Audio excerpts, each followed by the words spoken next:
Hi guys, why OP is the only typology system for me. Okay, hi tribe. This is my first scripted video in the series, so we'll see how I do. OP is one of dozens of systems people have come up with to categorize people based on personality. Other famous ones are Myers-Briggs, the Big Five, Socionics, the Enneagram. The last one I've heard of is called Cognitive Personality Theory, or CPT. So 2 days ago I was chatting with Sol about these different theories and how they're good for explaining certain things in different ways, the problems with OP and such, and she asked me why I stick to just OP, only OP. So I thought that was a really good topic for a video, because despite its flaws and despite the virtues of other personality systems, it is really the only one that I believe can bring true understanding of reality. In short, the reason has nothing to do with the details of the code and everything to do with the method. Actually, OP code as it is now could turn out to be totally mangled and inaccurate, but I wouldn't care because I trust that the method used is so good it's bound to point towards reality and truth eventually. So what's all the hoopla about this method then? Why am I making such a big deal about it? To answer this, I think we should first distance ourselves from the actual OP code with its 9 coins, animals, modalities and all that jazz, and even pretend it hasn't been invented yet, so we can have a closer look at general human perception, how we perceive reality and truth. So just to make sure everyone's on the same page, to start off with, I'd like to go over the scientific method together, because it's easy to take it for granted and not realize how mind-fuckingly brilliant, disturbing and unintuitive it can be. So we can start with a really obvious real-life example. So I used to have this small cocaine business on the side a couple of years ago, and I'd set my price at 120 quid for a handful of John, right? And I have a pretty accurate hand and everything was going well, until one day one of my clients said this week's handful was smaller than last week's, and he was threatening to tell my parents. So I was sure, I knew that it was the same amount, because, I can shape that right, but I had no way of proving it. Plus, the guy had really smelly armpits, and I wanted him out of my house ASAP. So I offered him a nice long extra line on me and sent him on his way.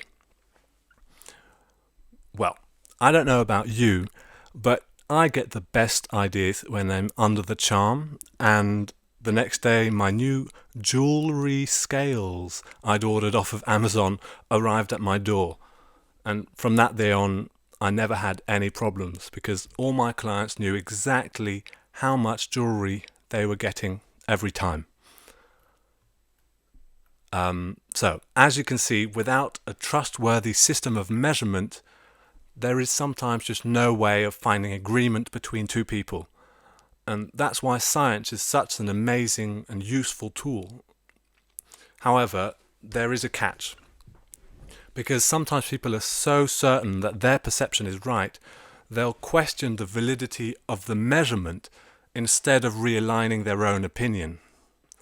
In some cases, of course, it turns out that there is a flaw, of course, in the measuring tool, or maybe the person handling the tool is dishonest and fakes the results to their advantage. And that's why, in addition to fostering a culture of science-mindedness, it's essential to establish trust between you and your drug dealer. So, to illustrate this fine line of trust, here's another example. I know it's kind of less believable than last one, but hopefully it gets the point across. It has to do with counting votes in a democratic election. Let's say, hypothetically, that there is a big election held in Canada, with 2 parties fighting to get their guy elected to office. And there's a lot of tension between the 2 parties.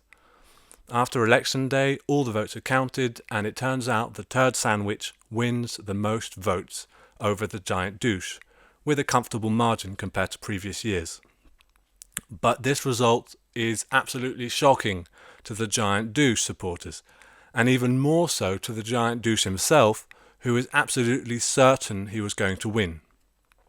In fact, he finds it so surprising, he decides to admit the hypothesis that there had been a mistake with the vote counting machines, and so he asked if the votes could be counted again by hand, because he had more trust in the Canadian people than those modern mechanical machines.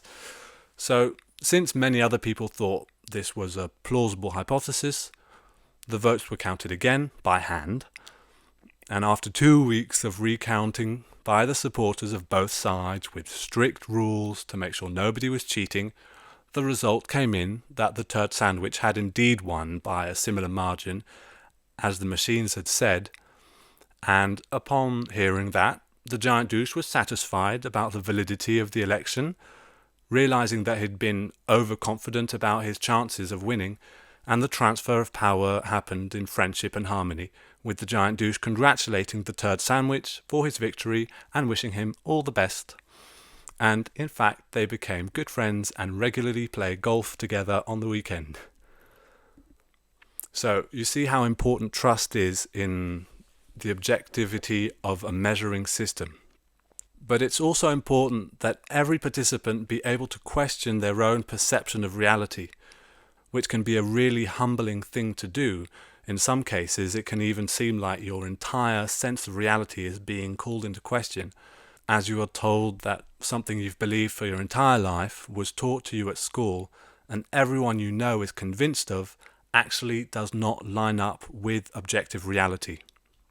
In such cases, it's almost always too difficult for the person to accept the new reality. We all do this to some extent. It's a protection mechanism that keeps us safe, as shared beliefs help tribes bond and connect, build trust, and make it easier for people to live and work together. It gives us confidence in our view of reality, without which we would feel utterly lost and confused, potentially causing an existential crisis. So this is some real dark shit, guys. But that's what science is about. Choosing the difficult path and sticking to it.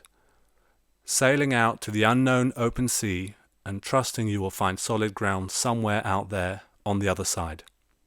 And if you look at what science has accomplished, it is so worth it. It makes sense that when people work together with a focus on results and agreeing to suspend their personal opinions to trust in the scientific process, the results will just keep coming in steadily, allowing humans to achieve incredible things like walking on the moon, birth control, and the iPhone. So anyway, back to typology.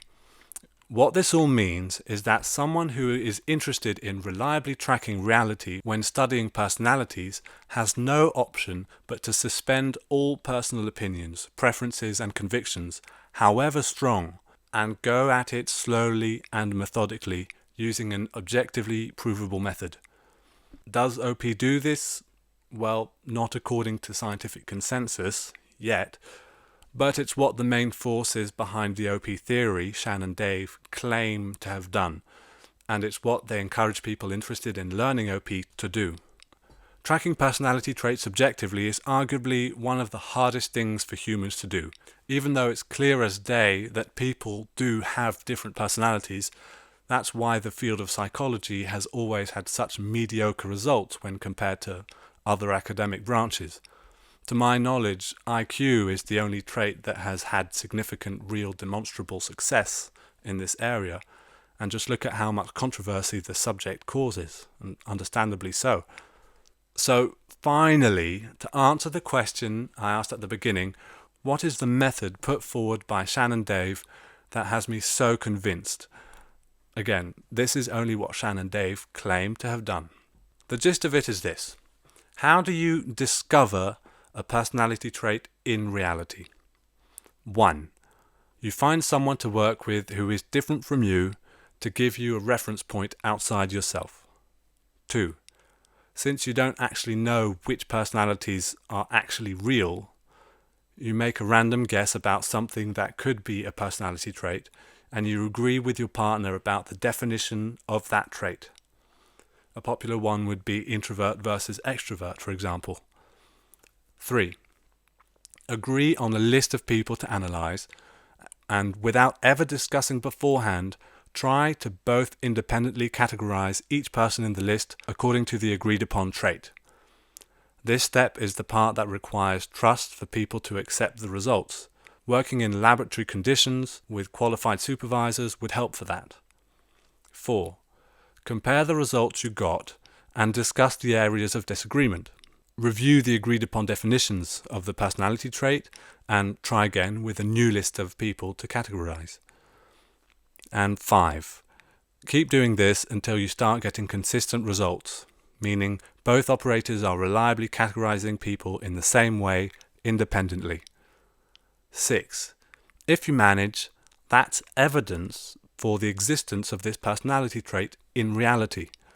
The more people are able to align with this trait in a scientifically trustworthy environment, the more evidence there is for its existence.